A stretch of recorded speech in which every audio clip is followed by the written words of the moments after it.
Hello दोस्तों, स्वागत है हमारे चैनल में। आज हम जानेंगे environment science and agro ecology के कुछ चैप्टर्स और उनकी परिभाषाओं के बारे में।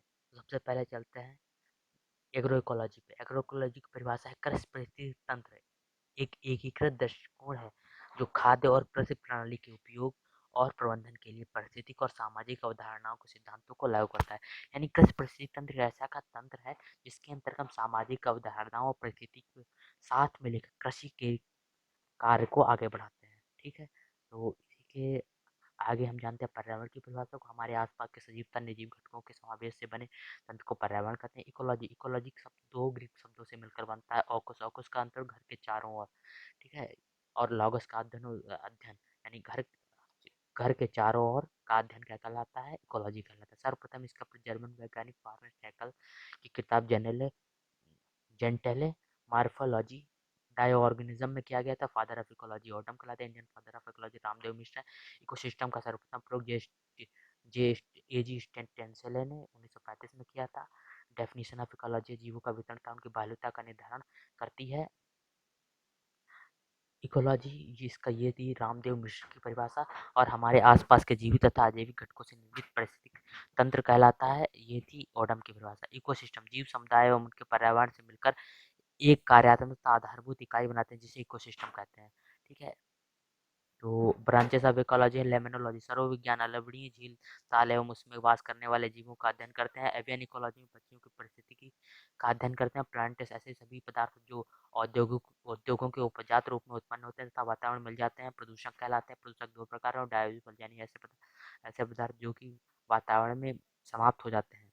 डाइजेबल कहलाते, नॉन डाइजेबल के अंतर्गत आते हैं ऐसे पदार्थ जो कि वातावरण में मिलकर भी समाप्त नहीं होते। प्राकृतिक और कृत्रिम ये दो प्रकार के होते हैं। ये दो प्रकार के वातावरण से मिलकर, जैसे भूकंप भूकंप से कुछ बात बनते हैं, बाढ़ से बनते हैं, तूफान से बनते हैं, वर्षा से, कृषि से, रासायनिक कीटनाशी शाकनाशी रोगनाशी जो कि पेड़ों पौधों में डाले जाते हैं, उसके बाद ये भूमि में मिलकर हानि हानि पहुंचाते हैं। इन्हें भी प्रदूषक कहते हैं। जनसंख्या निर्धारित निर्धनता बेरोजगारी अशिक्षा, ठीक है, ये सब भी आते हैं। फिर नगरीय सीवेज ठोस ठोस कूड़ा कचरा चिमनियों के प्रदूषक। औद्योगिक में आते हैं गैसीय ठोस ऊष्मा रसायन और चिमनियों के प्रदूषक। हरित गैस के अंतर्गत हरित गैसें वो गैसें होती हैं जिसके अंतर्गत की वातावरण का ताप अधिक बढ़ जाता है, यानी कि वातावरण का जो ताप है वो बढ़ने लगता है, जैसे CO2 CFC CH4 यानी मीथेन O3 यानी ozone BR fluorine iodine nitrogen world environment day 5 दिसंबर को मनाया जाता है। ओजोन की मात्रा नापते हैं डॉक्सन में। ओजोन संरक्षण दिवस 16 सितंबर को मनाते हैं। पारिस्थितिकी तंत्र के दो घटक होते हैं, जैविक घटक और अजैविक घटक। प्राथमिक और जैविक घटकों के अंदर सबसे सर्वोत्तम प्रयोग होता है प्राथमिक उत्पादक यानी सपोषी जीव।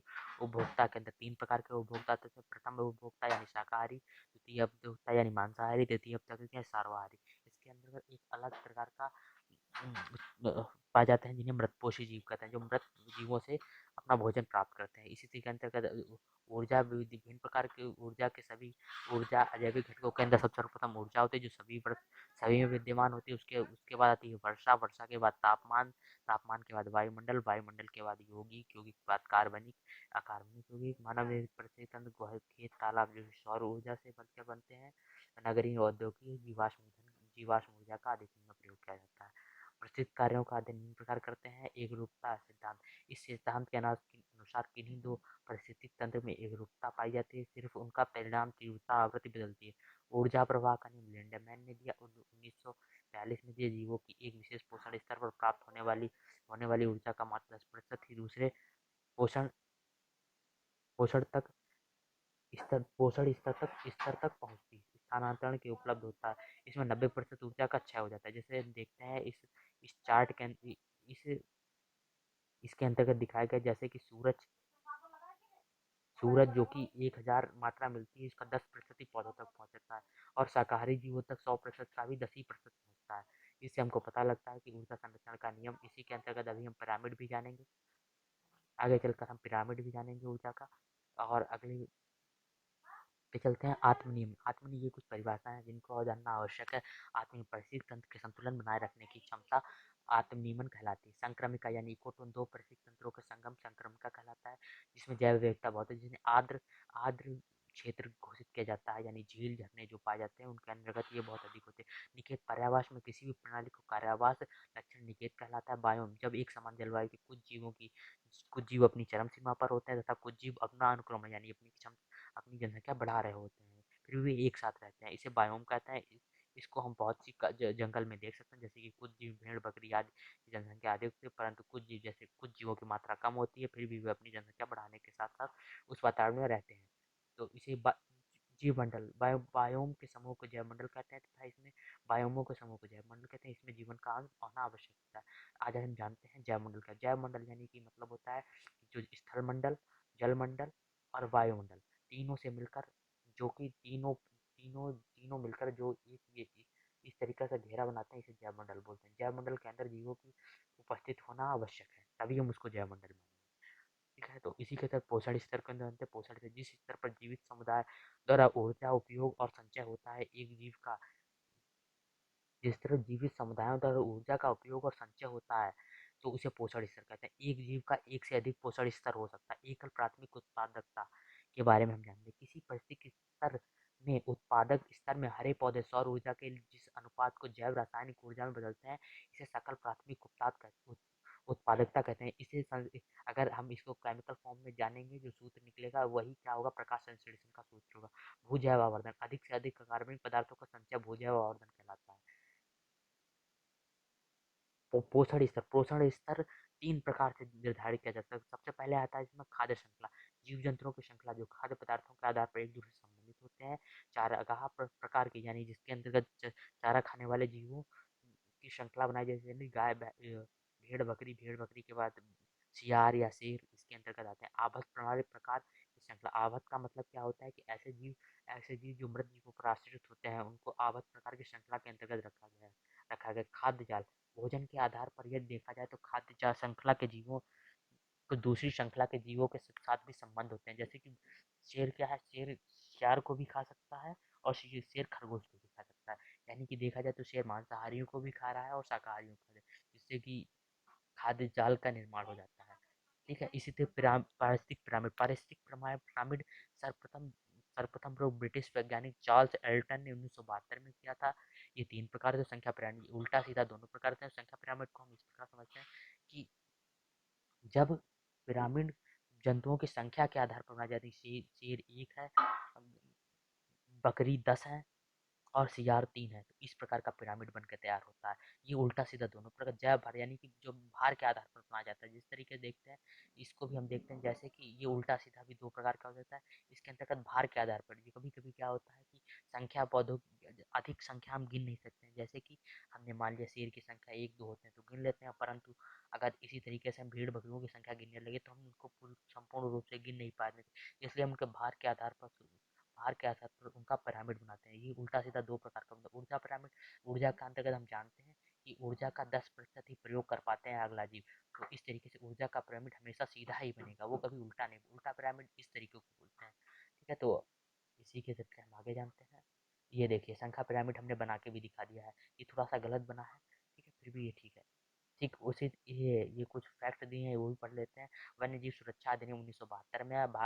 भारत वन एक्ट 1927 में आया। स्मोक शब्द का सर्वप्रथम प्रयोग HA-Y किसने किया? स्मोक शब्द उनका स्मोक और गैस, स्मोक शब्द का बना यानी धुएं और गैस से मिलकर बनता है। ठीक है, जैव संचयन जब विषैले या हानिकारक पदार्थ किसी जीव में प्रवेश करते हैं फिर संचरण करते हुए आगे बढ़ते हैं, इसे जैव संचयन कहते हैं। जैविक आवर्धन क्या कहलाता है? जब हानिकारक जीवों की मात्रा किसी जीव में बढ़ने लगती है तो उसे जैव आवर्धन कहते हैं। ठीक है, ये वसा में घुलनशील होते हैं तथा जैविक रूप से सक्रिय होते हैं। ठीक है, उदाहरण डीडीटी कर लेते हैं। डीडीटी जो पहले फसलों के अंदर डाली जाती थी, फसलों से क्या होती है, पक्षियों में पहुंचकर उनको हानिकारक पहुंचाती थी और उनको मार देती थी, जिससे कि बहुत से जीव जैसे गिद्ध या गौरैया चिड़िया आदि बहुत सी जीव की हानि हुई। इसी के अंदर फसलों को प्रभावित करने वाले कारक यानी भौतिक कारक, क्लाइमेट होता है सबसे पहले। ये फसलों को प्रभावित करने का ये बहुत ही आवश्यक, क्लाइमेट यानी जलवायु किसी फसल के लिए आवश्यक होती है। सॉइल के अंदर soil particle, soil soil moisture और सॉइल एयर, मृदा पीएच आदि को जानेंगे। अंडरग्राउंड वाटर तीन प्रकार के होते हैं, सभी को पता होगा। रिलीजन यानी सामाजिक के अंतर्गत क्या आता है? रिलीजन, सोसाइटी और इंक्लिनेशन। सामाजिक अर्थव्यवस्था, सामाजिक सामाजिक लेबर कॉस्ट, लैंड कॉस्ट और जितने लैंडलॉर्ड कॉस्ट और जितनी भी प्रकार की कॉस्ट होती है इसके अंतर्गत आते हैं। भौतिक कारक, मृदा मृदा के अंतर्गत निम्न कारक आते हैं। मृदा नमी, मृदा न मॉइस्चर के अंतर्गत लोग जानते होंगे कि मृदा में 25% भाग में जल पाया जाता है। जल का भी 40 से 50% भाग नमी, 40 से 50 जो प्रतिशत नमी है वो पौधे ले लेते हैं। मृदा वायु, मृदा वायु सबको पता होगा 25% भाग मृदा वायु पाई जाती है। 20% तो 20 से 25 प्रतिशत, तो ये तो सभी को पता है। इस तरीके का चार्ट बनता है जिसके अंतर्गत 20-25% और इधर 25% क्या होते हैं, 25% इधर वायु का रन ले लेते हैं, 25% इधर जल का रन ले लेते हैं, 5% इधर मृदा कार्बनिक पदार्थ ले लेते हैं और जो बचता है उसके अंतर्गत अकार्बनिक पदार्थ आ जाते हैं। ठीक है, इस तरीके का चार्ट हमने पढ़ रखा होगा। और इसी तरह टेम्परेचर, भिन्न फसलों के लिए भिन्न ताप की आवश्यकता होती है। कुछ टेम्परेचर दिया गया है जैसे मिनिमम टेम्परेचर राइस के लिए 10 से 12 और ऑप्शन यानी इतना ही इतना टेम्परेचर पर के लिए उपयुक्त है। और अगर मैक्स टेम्परेचर हो तो 36 से 38 तक ही होना चाहिए। वीट के लिए 4 से 5 डिग्री है और ऑप्शनल टेम्परेचर है इसके लिए 20 डिग्री, 10 से 32 डिग्री के अधिक नहीं होना चाहिए। मैच के लिए 8 से 10 है और ऑप्शन 20 तक होना चाहिए। उसके बाद 40 से 43 तक, बस इसके ऊपर हुआ तो फसल नहीं उग पाएगी। टबैको 12 से 14 डिग्री सेल्सियस होना चाहिए। उसके बाद 29 डिग्री सेल्सियस तक रबी हो सकता है और 35 डिग्री सेल्सियस के बाद अगर आप फसल उगाएंगे तो लगेगी तो वो नहीं होगी। सोलर रेडिएशन, सनशाइन, सनशाइन के आधार प्रकाश संश्लेषण के आधार पर ब्लू वायलेट, यानी ब्लू वायलेट यानी कि इसके अंतर्गत ये एक्टिव यानी कि प्रकाश संश्लेषण एक्टिव रहता है। ऑरेंज रेड के अंतर्गत ये इसके अंदर थोड़ा कम होता है, इसके अंदर अधिक होता है, इसके अंदर कम होता है और इसके अंदर बिल्कुल भी नहीं होता। ग्रीन और येलो के अंदर बिल्कुल भी प्रकाश संश्लेषण नहीं होता है। डे लेंथ के आधार पर शॉर्ट डे प्लांट यानी कि डे लेंथ यानी कि जिन पौधों को जैसे जैसी ऊर्जा की आवश्यकता होती है, सौर ऊर्जा की आवश्यकता होती है, वो इस पर निर्भर करती है। शॉर्ट डे प्लांट, ऐसे प्लांट जिनको सुबह के समय जो छोटे दिन चाहिए होता है वो शॉर्ट डे प्लांट कहलाते हैं। लॉन्ग डे प्लांट नहीं, ऐसे प्लांट जिनके लिए जिनको जिनको लंबे दिन चाहिए होता है उनको long day plant, day natural, day neutral, ऐसे प्लांट जिनके अंतर्गत जिनको जिनको दिन या रात किसी से मतलब नहीं होता है, उनको बस सूर्य की रोशनी चाहिए होती है। फोटोट्रॉपिज्म यानी कि ये सूर्य की तरफ मुकर के, जैसे सूरजमुखी फोटो सेंसिटिव, इनको इनको फोटो की इनको सूर्य की तरफ, सूर्य की नहीं, इनको सीजनल चाहिए होता है कि इस समय उस समय गर्मी पड़ रही है तो गर्मी ही पड़नी चाहिए। इनको सूर्य की दिशा की तरफ कोई मतलब नहीं रहता। हवा की गति 4 से 6 किलोमीटर की बहुत सी फसलों के लिए उपयुक्त होती है। वायुमंडल में गैसों की मात्रा CO2 0.03%, O2 20.95%, N2 nitrogen 78.09%, argon 0.93%, other gases 0.02% पाई जाती है। ये थोड़ा सा हमको समझ के रखना, ये पूछा जाता है कभी कभी कि टॉक्सिक गैसेज के अंदर आते हैं SO2, CO2, CH4, HF, ये हम पहले भी पढ़ चुके हैं। इंपॉर्टेंट क्वेश्चन के अंदर का 4,000 मीटर यानी 4,000 ऊंचाई पर एग्रीकल्चर नहीं कर सकते। ये ए है, ये एस बन गया है। लो एल्टीट्यूड क्रॉप कोकोनट है। ठीक है, जो अधिक ऊंचाई पर, सब कम ताप सबसे ऊंचाई पर उगाए जाते हैं कोकोनट को। हाई एल्टीट्यूड क्रॉप है एप्पल, कपास, मक्का, तंबाकू, गर्म रातों की आवश्यकता होती है। ठीक है, भारत में पर्यावरण मंत्रालय का गठन 1980 में हुआ। क्योटो प्रोटोकॉल कब अस्तित्व में आया? 16 जनवरी 2005 को। चट्टानों, ढलानों और सर्वप्रथम किसका जीवन हुआ? लाइकेंस का। लाइकेंस चट्टानों और ढलानों पर भी उग जाते हैं। राष्ट्रीय ओरोनोग्राफी संस्थान गोवा में है। पृथ्वी शिखर सम्मेलन रियो डी जेनेरियो में है। परितंत्र ऊर्जा का प्राथमिक स्रोत सूर्य का प्रकाश है। ठीक है, इस तरीके से हमारा ये चैप्टर खत्म होता है, ये सब्जेक्ट खत्म होता है। अगर आपको और इसके बहुविकल्पी जानने हो तो कृपया कमेंट में लिख दें। धन्यवाद। अगर आपको वीडियो अच्छी लगे तो वीडियो को लाइक करें, शेयर करें और सब्सक्राइब भी करें। धन्यवाद।